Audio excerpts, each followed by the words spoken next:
Feliz tarde, mis estudiantes de Introducción a la Investigación Cualitativa. En esta oportunidad vamos a hablar sobre el núcleo temático número 3, relacionado a lo que es un proyecto de investigación en el ámbito de la psicología, la planeación del proyecto de investigación. Acá vamos a planear un proyecto de investigación fundamentado en un paradigma cualitativo, el cual vamos a empezar a diseñar ese proyecto de investigación, el cual puede ser como una opción para su trabajo final de investigación al culminar su escolaridad. La planeación de ese proyecto de investigación es muy importante que se enfoque en el área del comportamiento humano. He insistido en muchas ocasiones que nosotros vamos a investigar directamente el comportamiento humano. No vamos a investigar las causas ni las consecuencias que genera dicho comportamiento, sino lo vamos a enfocar directamente en el comportamiento humano. Sí necesitamos identificar qué lo puede causar y cuáles son sus sintomatologías, pero vamos a enfocarnos directamente en esa conducta humana que es nuestro fenómeno objeto de estudio, que es lo que nos está afectando.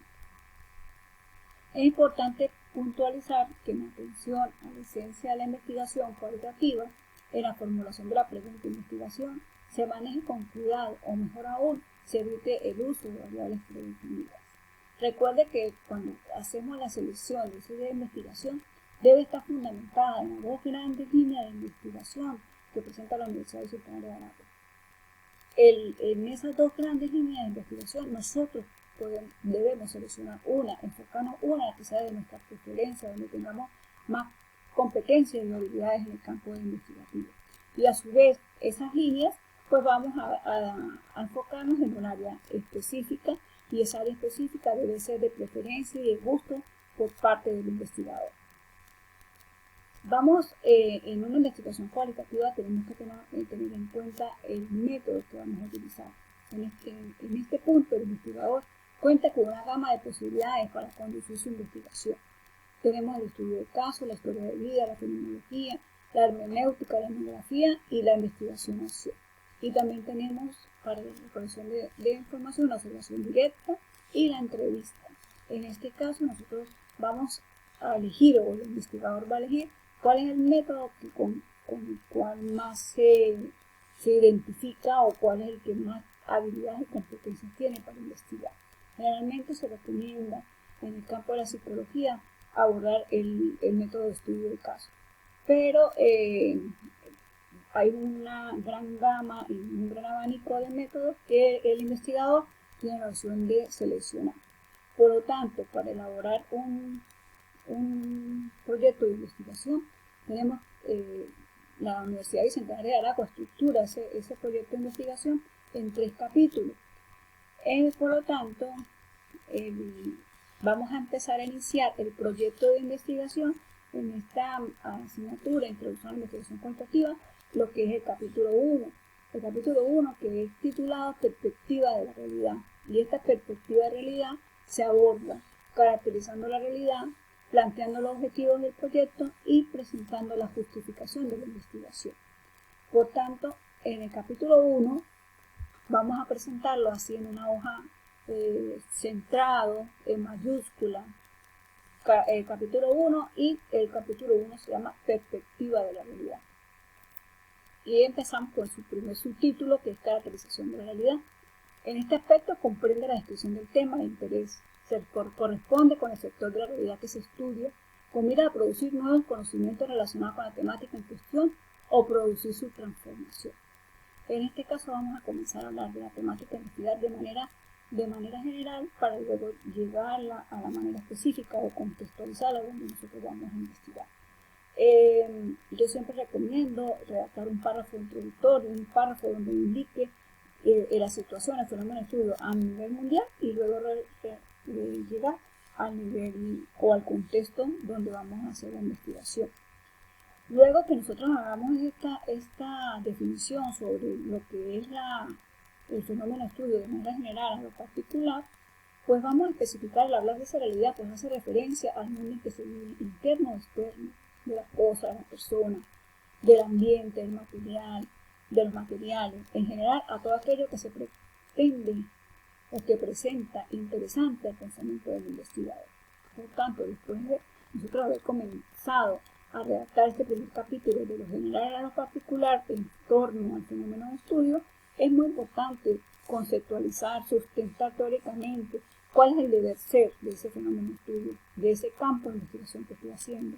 Y luego que yo realice detalladamente cómo es el deber ser, cómo es el ideal de la conducta del ser humano o del adolescente o del niño en X ambiente, entonces allí vamos a presentar lo que es la situación real. Vamos a contextualizar que en determinado contexto, específicamente escuela, comunidad, municipio, estado, se presenta o se ha observado los siguientes síntomas. Entonces se presenta una enumeración de los síntomas de ese fenómeno de estudio que estamos haciendo. Y seguidamente pues vamos a presentar que esos síntomas han sido causa de qué. Y ahí especificamos las causas de esos síntomas, de esos posibles síntomas. Y luego las consecuencias que puede llegar a generar si esos síntomas no se toman o no se estudian o no se abordan a tiempo.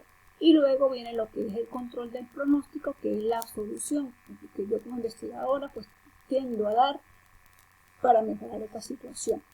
Luego continúa con las preguntas de investigación, con la pregunta de la investigación. Bueno, entonces cuando yo refiero, voy a hacer un ejemplo, yo voy a investigar sobre el estrés laboral. Vamos a suponer mi línea de investigación, psicología organizacional, entonces voy a trabajar el estrés laboral. Entonces, ¿qué pasa? Yo voy a iniciar hablando de la parte laboral de manera general, que es algo, es una acción o el desempeño que cada ser humano ha decidido asumir como parte de ese sector laboral, ¿sí? Para complementar o para beneficiar pues su sustento, su estilo de vida. Después que yo hablo en general de lo que es la parte laboral del ser humano, pues nos vamos a enfocar que ese ser humano pues debe que laborar en condiciones óptimas, presentar una institución, una empresa donde valoren el trabajo del profesional, donde se planifiquen las actividades, donde se organice, donde haya motivación laboral. Todo aquello se plantea a través de sustentos o constructos teóricos. Seguidamente vamos a ir al ser. Entonces se ha observado que los trabajadores o los docentes del liceo, por decir algo, el liceo Simón Bolívar, del municipio de San Cristóbal, estado Táchira, que presentan ansiedades, angustia, rabias, alteración del tono de voz, insomnios, pérdida de apetito, cansancio. Las causas que pueden estar generando eso, bueno, pues puede ser que en la actualidad el trabajo virtual es agotador, las fallas eléctricas no compensan ese trabajo virtual, la presión del director a que envíe las actividades a tiempo, la presión de los representantes para que envíen los trabajos a tiempo. Entonces esas serían las causas que están generando los síntomas de estrés en el docente. En este caso vamos a hablar de los síntomas propiamente relacionados al estrés, la angustia, la ansiedad, la intranquilidad, el insomnio, la aceleración del ritmo cardíaco, ¿sí? ¿Cuáles serían las consecuencias? Si nosotros no actuamos en esa sintomatología que estamos abordando en esos docentes, la consecuencia pues sería bajas por recursos médicos, alteración de la personalidad, trastornos compulsivos. Entonces, todas esas consecuencias que puede generar en ese ser humano si no toma las medidas a tiempo. ¿Cuál es el pronóstico? ¿Cuál es el control de pronóstico que yo doy? ¿Cómo yo voy a solucionar eso? Bueno, a estructurar un plan o facilitarles técnicas a esos docentes para que permitan lograr la tranquilidad y la relajación. Esas técnicas pueden irse enfocadas de acuerdo al agrado o gusto del investigador. Cada psicólogo con su formación pues tiende a seleccionar la tendencia que más les facilite. Unos son conductistas, otros son cognitivistas, otros son gestalistas. Entonces en esas corrientes que nosotros hemos aprendido durante toda la formación, vamos a seleccionar cómo yo voy a solucionar o cómo yo voy a proponerle una solución a este problema que se está enfrentando. Y la pregunta de la investigación, ¿cuáles son las manifestaciones del estrés laboral que presentan los docentes del Liceo Simón Bolívar, ubicado en el municipio de San Cristóbal, estado de Táchira? ¿Okay? Entonces, Vamos a los objetivos de la investigación. Los objetivos de la investigación, tenemos objetivos generales y objetivos específicos. Los objetivos generales tienen relación directa con el objeto de estudio y el título. Entonces, si estamos hablando del estrés laboral en los docentes, entonces el objetivo general, ¿cuál sería? Determinar, describir, analizar o explicar las manifestaciones de estrés laboral que presentan los docentes del Liceo Simón Bolívar del municipio de San Cristóbal, estado de Táchira. ¿Okay? Cada objetivo general o como específico debe de empezar con la redacción con un verbo indeterminado. Esos verbos indeterminados que terminan en ar, y, como determinar, describir, analizar, explicar. ¿De acuerdo? Cada objetivo debe llevar un solo verbo indeterminado. Debe redactarse de manera clara y precisa y debe responder a las siguientes interrogantes. ¿Qué se quiere investigar? ¿Para qué se quiere investigar? ¿Y dónde se va a investigar? Para este momento 1 vamos a solo redactar lo que es el objetivo general del proyecto de investigación.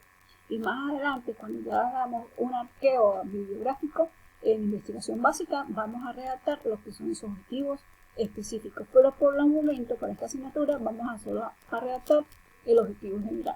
En relación con la justificación de la investigación, la justificación debe iniciarse con un párrafo donde hable la importancia del por qué usted está realizando esa investigación. Debe ser redactado considerando los elementos positivos en su proyecto de investigación, que se pretende alcanzar mediante la atención a la realidad investigada. Debe responder a las siguientes interrogantes. ¿Cuál es la relevancia social que tiene esa investigación? ¿Cuál es la relevancia científica que presenta ese tema de investigación o ese fenómeno de estudio? ¿Cuáles son los aportes teóricos? ¿Cuáles son los aportes prácticos? ¿Y cuál es lo innovador de su estudio? Y también cuál es el aporte a la línea de investigación en la cual está inserta el trabajo. Por decir algo, mi trabajo está insertado en la línea de psicología organizacional. Entonces, bueno, y explico ahí en ese espacio a nivel de la línea de investigación se justifica porque mi tema o mi fenómeno de estudios está inmerso en la línea de la psicología organizacional en el área de el estrés laboral, que es la conducta laboral del ser humano. Por lo tanto, pues el aporte que se le va a dar es una serie de actividades psicoeducativas a los docentes para que regulen su estado anímico, emocional, psicológico, conductual, para disminuir el estrés laboral y pueda así tener una calidad de vida. Por decir algo, ese es un ejemplo de lo que es la justificación a nivel de la línea de investigación de mi tema. Bueno, en el manual de la Universidad Bicentenaria de Aragua ya habla de trabajos de especializaciones, de método cualitativo y explica a profundidad que lleva cada elemento para que ustedes lo detallen con ese material que tienen allá del manual de la Universidad Bicentenaria de Aragua y de esta explicación que les puedo ofrecer de una manera muy, muy sencilla para el inicio de la construcción de su proyecto de investigación. Les habló la profesora Jacqueline Sánchez de la Universidad Bicentenaria de Aragua, una universidad para la creatividad. Feliz tarde.